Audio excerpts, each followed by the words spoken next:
Good morning children. Welcome to the second video for class 5 EVS chapter number 20. Today we are going to look at Suryamani's story, Growing Up. Let us have a quick glimpse at the little portion of the story we covered in our last video. Suryamani loves the forest since she was a child. She would not take the direct road to school, but would choose the path through the forest. So we can see how much Suryamani loved the forest from the time of her childhood. Suryamani's father had a small field.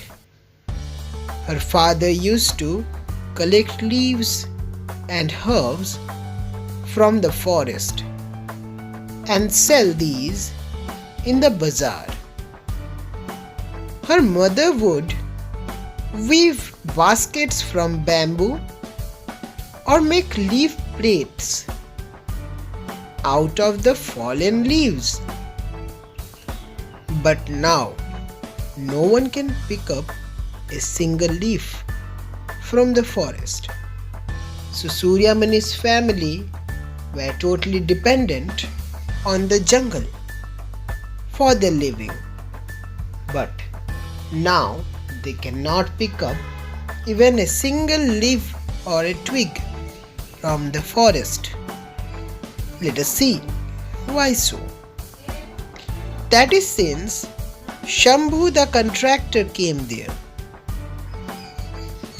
The people of Suryamani's village were afraid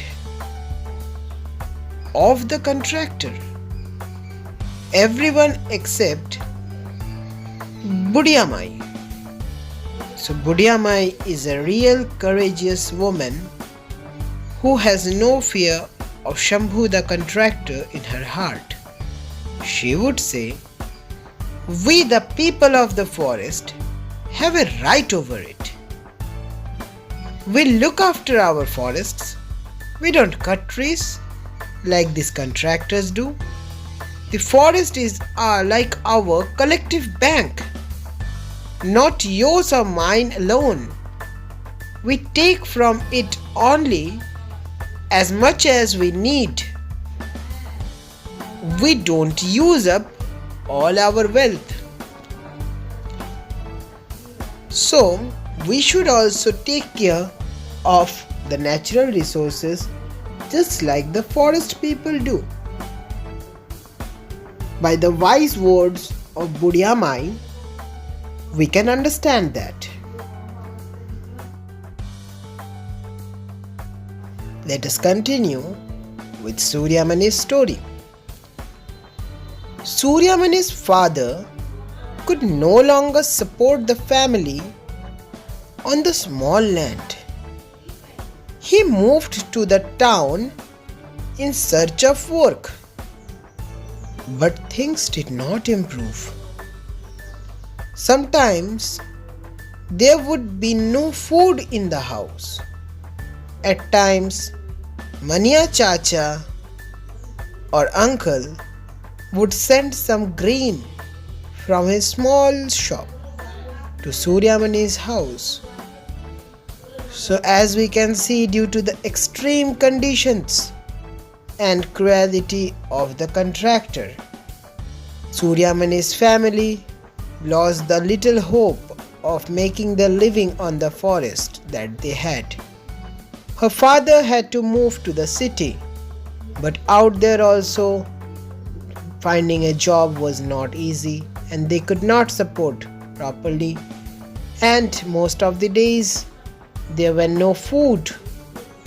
But the kind-hearted Mania Chacha would send some grain to Suryamani's house in those dreadful moments. Chacha tried hard and got admission of Suryamani in the school in Bishanpur. So now Suryamani is going to school thanks to Chacha. Here they would not have to pay for the fees, uniforms and books. Suryamani would have to stay there and study. Suryamani did not want to leave her village and the forest. But Mania Chacha was firm. If you do not study, what will you do? Go hungry? Suryamani would argue.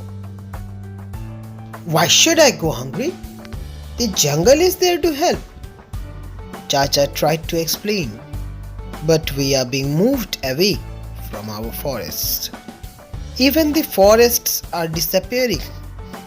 In their place, mines are being dug. Dams are built. Believe me, it is more important for you to study. To understand about the laws. Maybe then you can help us save our forests. Young Suryamani listened and tried to understand some of what he said. So through this portion, we can understand the utter cruelty of human beings that has been brought up over the forests and the nature. For our greed, we are clearing up the forests and we are just taking the advantage of the natural resources as much as possible. Building mine over forest, clearing forest to build more cities and expand our buildings and so. But the natural resources are as useful as it could be, but because of the situations created, it is becoming more and more scarce. And because of that, the situation of earth is becoming more and more problematic. As we can see today, it is very hard to find a forest, and even the population of birds, if you observe carefully around you, has gone down rapidly. It is very hard to see a woodpecker or a kingfisher nowadays, and even small birds if you are living in a city. Suryamani's uncle or Chacha wanted her to understand the laws so that she can understand in what way the city and the peoples function, and she can fight back based on proper grounds. Young Suryamani couldn't understand much but followed Chacha's words.